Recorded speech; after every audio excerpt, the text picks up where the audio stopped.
En 102.9 Gospel FM Gospel. GPS de Noticias, segunda edición. Ahora, en GPS de Noticias, la entrevista.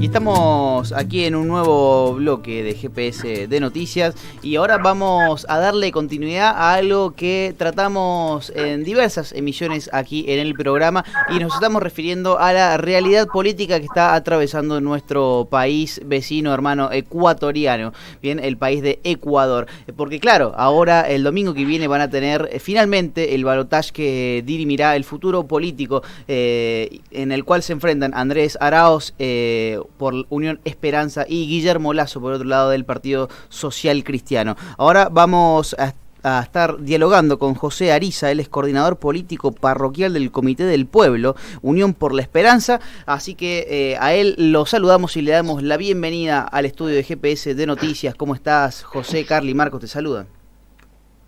Hola, buenas tardes, queridos oyentes, queridos amigos de GPS Noticias, Marco, Carla, qué gusto, aquí desde Quito, Ecuador, en pleno trajín, finalizando las labores de la campaña. El gusto es nuestro y gracias por esta comunicación. José, ¿cómo se están viviendo precisamente los tramos finales de la campaña? ¿Se están viviendo de manera pacífica?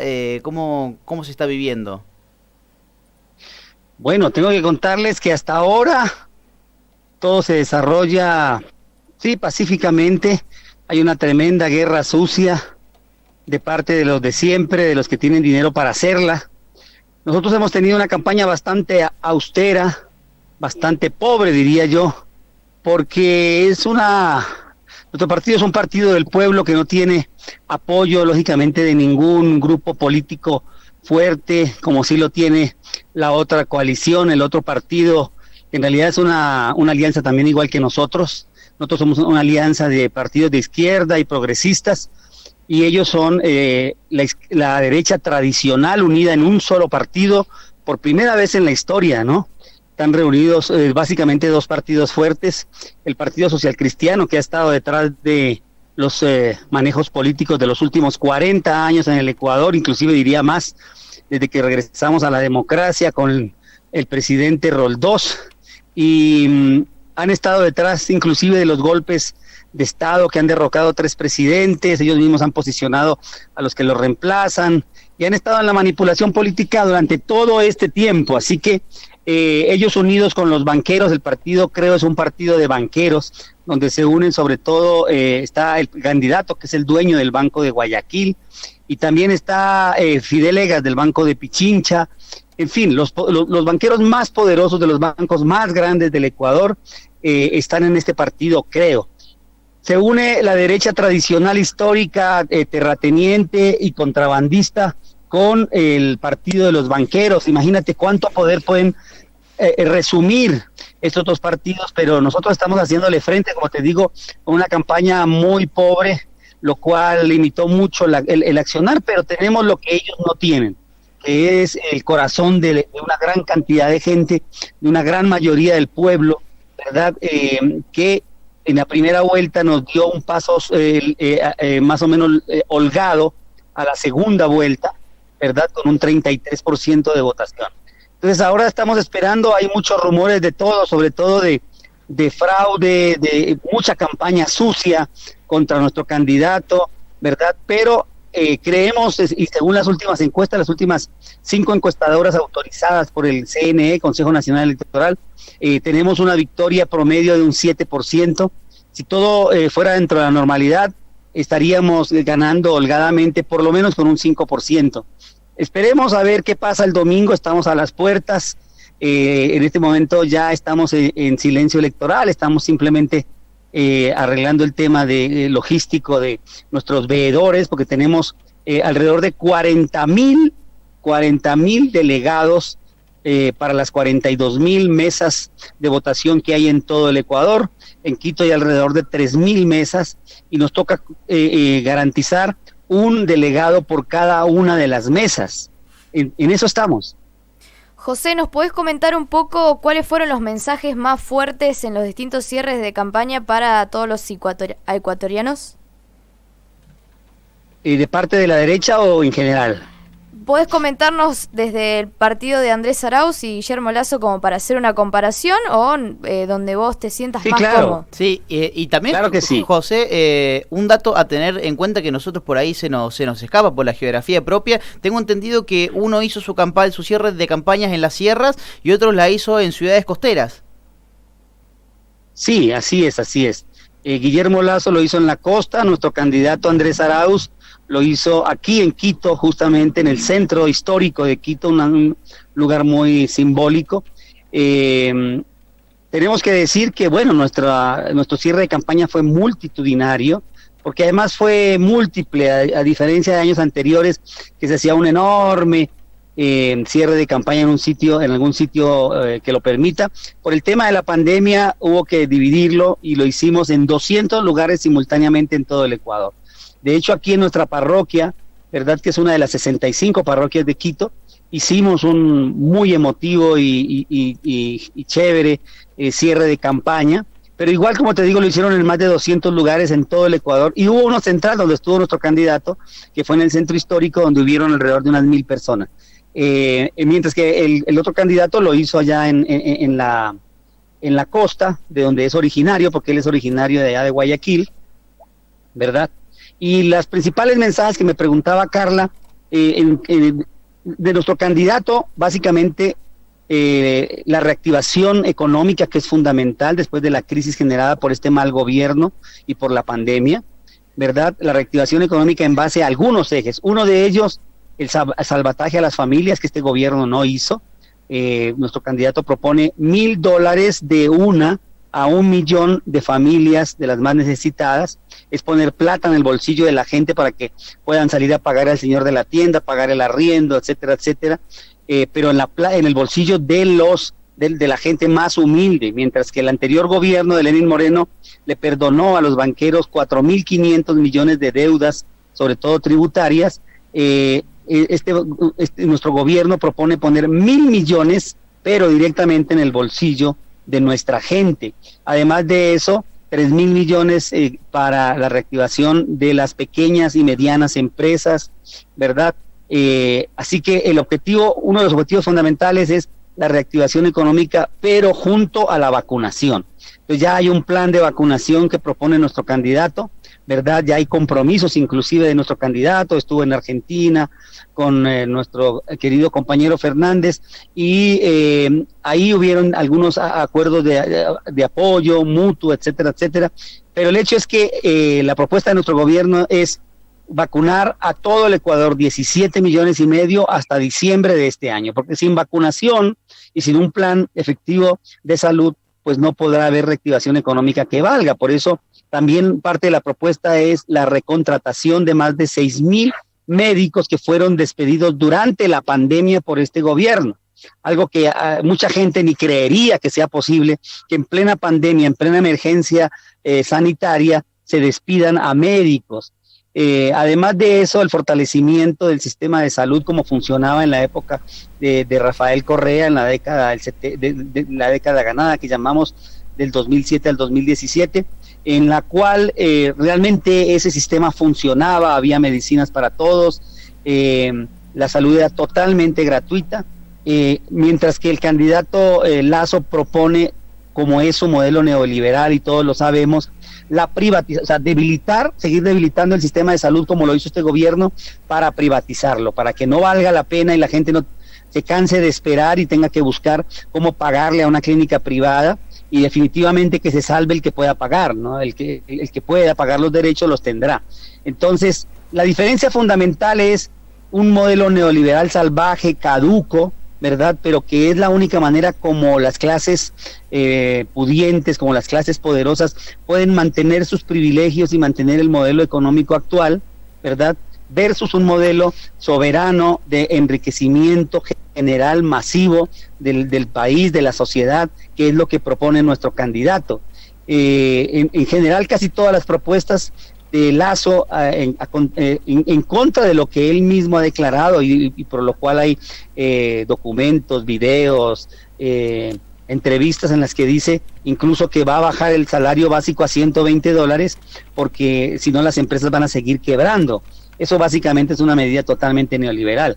Nuestro candidato, en cambio, propone todo lo contrario, solidificar el sistema de pago, de contratación en firme. El otro propone, en cambio, la tercerización, ellos le llaman flexibilización laboral, y todo acorde con todas las últimas medidas y las leyes que ha tomado Lenín Moreno en base a eso, a debilitar las instituciones del Estado, a debilitar los derechos, reducir los presupuestos en todos los sentidos de salud, educación, seguridad, ¿verdad? Lo cual ha traído consecuencias terribles para la gente. Sabemos, también recordemos que estamos dialogando con José Ariza, coordinador político parroquial del Comité del Pueblo, que bueno, juega dentro del partido Unión por la Esperanza. El movimiento Pachacuti ha llamado a votar en blanco, a depositar su voto nulo, o en todo caso que quede la libertad de conciencia de cada quien. Esto aproximadamente representa el 20%, o esto es al menos el resultado que sacaron en la primera vuelta. No se viven momentos de incertidumbre sin saber a dónde va a ir aproximadamente este 20% de lo que fue voto de Pachacuti en la primera vuelta. Bueno, si fuéramos un poco congruentes, pienso que Pachacuti, que también es una tendencia de izquierda, no podría llamar a votar por el banquero, aunque inicialmente el candidato Yacu lo hizo. Dijo que se aliaba con el banquero, pero las bases dijeron que no. Hay un fenómeno interesante que anotar aquí, y es que Pachacuti es el brazo político del movimiento indígena de la CONAIE y otros movimientos indígenas, ¿verdad? Fenocín, etcétera, etcétera, que están muy divididos. Como ustedes habrán escuchado noticia internacional, el presidente nacional de la CONAIE, Jaime Vargas, el de toda la CONAIE, que es muchísimo más grande que Pachacuti en general, decidió apoyar a Andrés Arauz, pero inmediatamente salieron los de Pachacuti a desautorizarlo, a tratar de minimizar la noticia, porque es una noticia fundamental. Recordemos que la CONAIE fue enemigo del gobierno de Rafael Correa, cerraron carreteras, hicieron muchos paros en la época de Rafael Correa. Fue un gran contradictor de Rafael Correa.